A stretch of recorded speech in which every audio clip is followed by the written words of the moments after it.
नमस्ते विद्यार्थियों, भगू महिला पीजी महाविद्यालय के ऑनलाइन क्लासेज में आप सभी का हार्दिक स्वागत, हार्दिक अभिनंदन।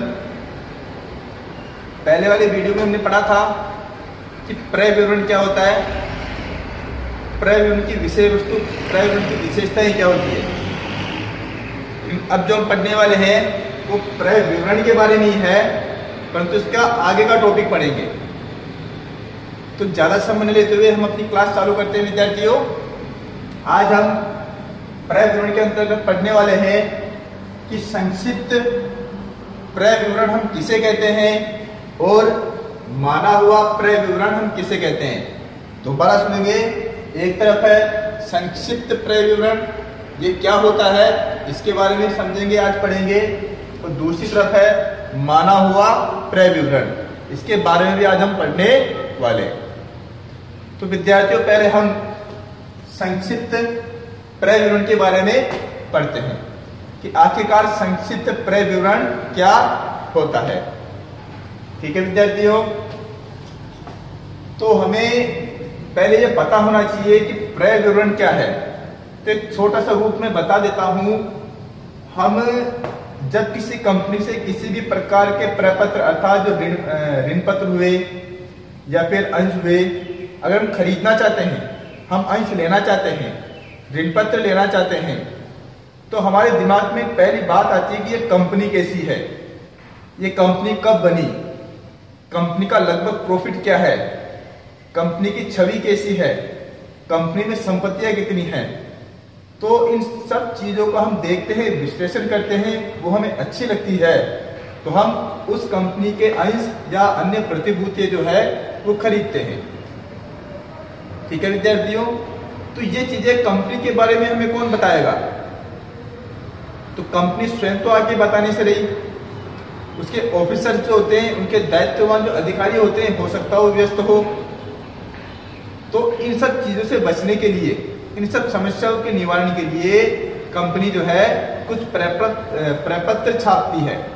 उसमें कंपनी का नाम, पता, एड्रेस, कंपनी का क्या काम करती है, कंपनी की संपत्ति कितनी है, अंश कितने, वगैरह वगैरह सब उसमें लिखा हुआ होता है। तो जब आप कंपनी को आवेदन करते हो तो कंपनी होगी आवेदन पत्र के साथ आपको एक क्रय विवरण भी दे देगी। तो कंपनी की लगभग सभी जानकारी प्रदान करने वाला जो प्रपत्रों का जो ढेर होता है, जो प्रपत्र होते हैं, वो प्रपत्र ही क्रय विवरण कहलाते हैं। तो चलिए आगे चलते हैं, हम संक्षिप्त क्रय विवरण की ओर चलते हैं कि संक्षिप्त क्रय विवरण क्या होता है। तो देखिए विद्यार्थियों, क्रय विवरण जो होता है कंपनी को बनाना आवश्यक है, वो बनाती है, ठीक है। लेकिन हर कंपनी अपने अपने हिसाब से क्रय विवरण बनाती है, अपने अपने प्रारूप में क्रय विवरण बनाती है। लेकिन कई बार कंपनी इतनी बड़ी नहीं होती कि वो क्रय विवरण बनाए। तो इसके लिए जो सेबी है, सेबी विद्यार्थियों, जो सेबी है, सेबी ने एक कंपनी का एक छोटा सा क्रय विवरण का एक प्रारूप बना रखा है, जिससे कि प्रत्येक कंपनी उसे बना सके। अगर कंपनी कोई ज्यादा बड़ी नहीं है, मूल कार्य करती है या महत्वपूर्ण कार्य ही करती है, तो सेबी ने एक प्रारूप बना रखा है। उसी प्रारूप के अंतर्गत, किसका प्रारूप, क्रय विवरण का प्रारूप, उसी प्रारूप के अंतर्गत हम कंपनी की संपूर्ण जानकारियां भर देते हैं। तो ये प्रारूप किसने बनाया विद्यार्थियों, ये इंपॉर्टेंट चीज है, ये बनाया है सेबी ने।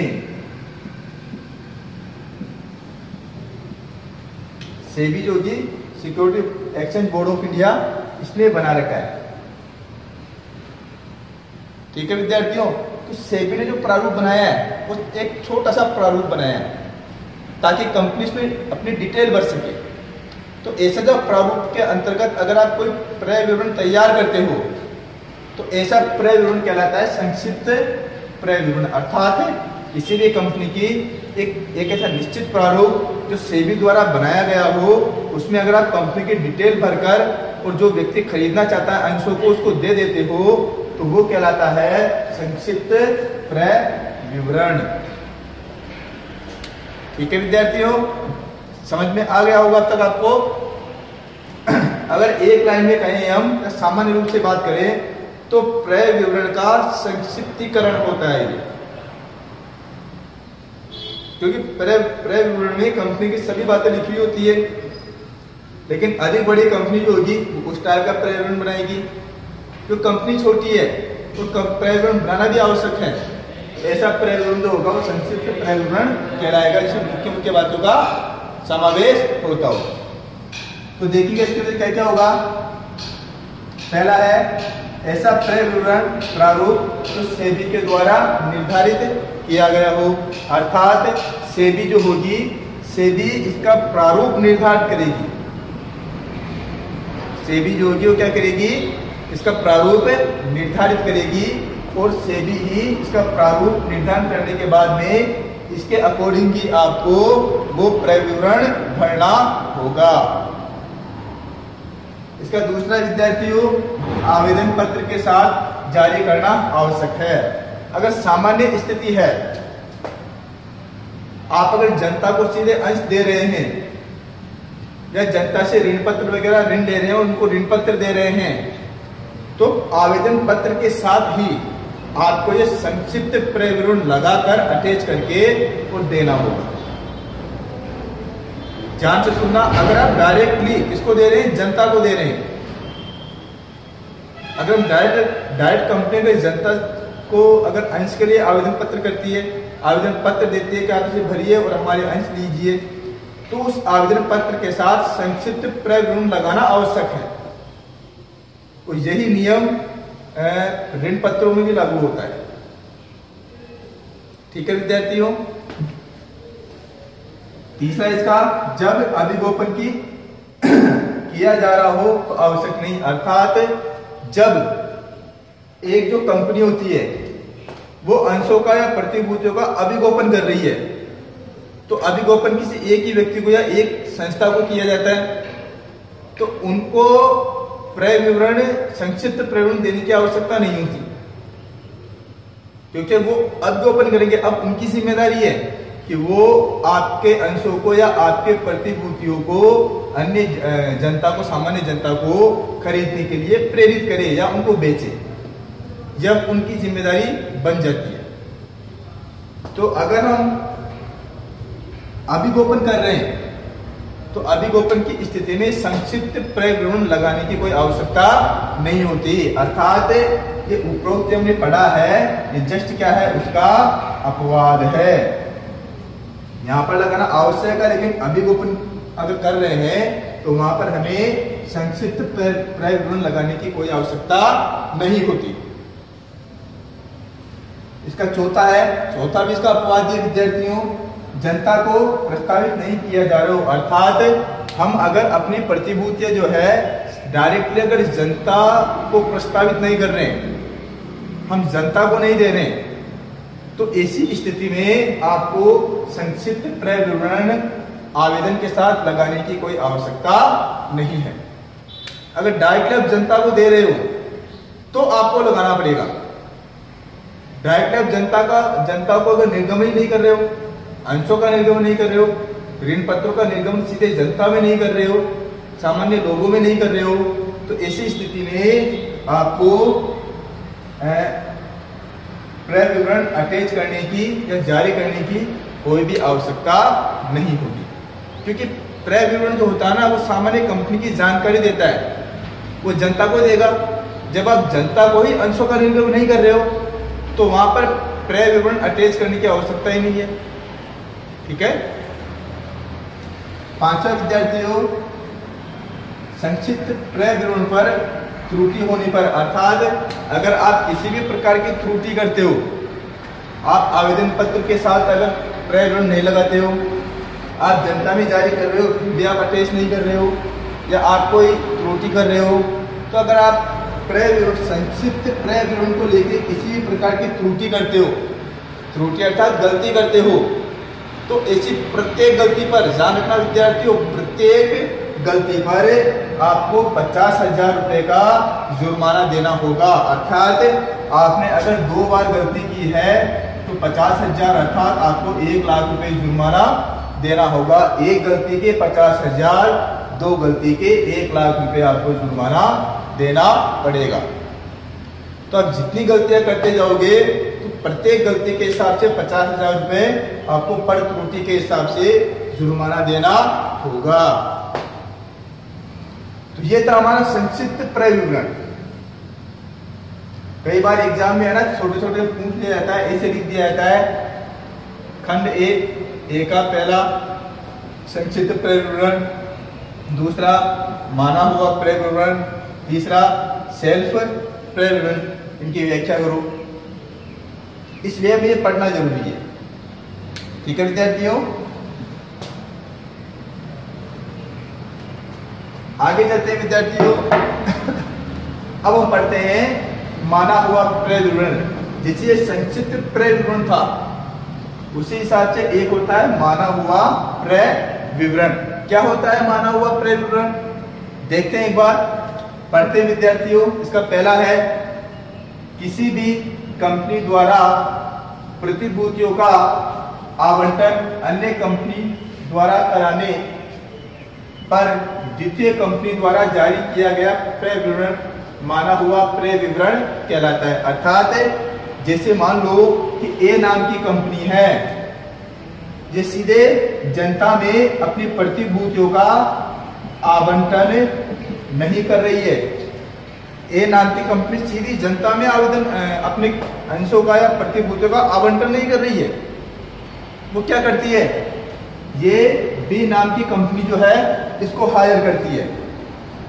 तो बी नाम की कंपनी क्या करेगा, बी नाम की कंपनी जनता को आवंटन के लिए प्रेरित करेगा और प्रतिभूतियों को खरीदने के लिए प्रेरित करेगा। अंश किसके हैं, ए नाम की कंपनी के। ए नाम की कंपनी सीधी जनता को नहीं कह रही है, वो क्या करती है, ए नाम की कंपनी किसी बी नाम की कंपनी को ठेका दे रही है कि आप जो है हमारे कंपनी की जो प्रतिभूतियां है उनका आवंटन करवाइए। तो अब बी नाम की कंपनी क्या करेगी, निश्चित प्रतिफल के हिसाब से सामान्य जनता को अपने अंशों का क्या, इस ए नाम की कंपनी के अंशों का प्रस्ताव जो है करेगी और फिर आवंटन भी करवाएगी। तो अगर ये वाली स्थिति आपको देखने की मिलती है तो अब जो बी नाम की जो कंपनी है ये क्या करेगी, एक छोटा सा क्या बनाएगी, क्रय विवरण बनाएगी। कौन बनाएगी, बी नाम की कंपनी क्रय विवरण बनाएगी अपने हिसाब से। तो ऐसा जो बी नाम की कंपनी जो क्रय विवरण बना रही है वही क्रय विवरण क्या कहा जाएगा, वो माना हुआ क्रय विवरण कहा जाएगा। अर्थात ऐसा बी नाम की कंपनी जो क्रय विवरण बना रही है ऐसा मान लिया जाएगा कि वो क्रय विवरण ए नाम की कंपनी ने बनाया है।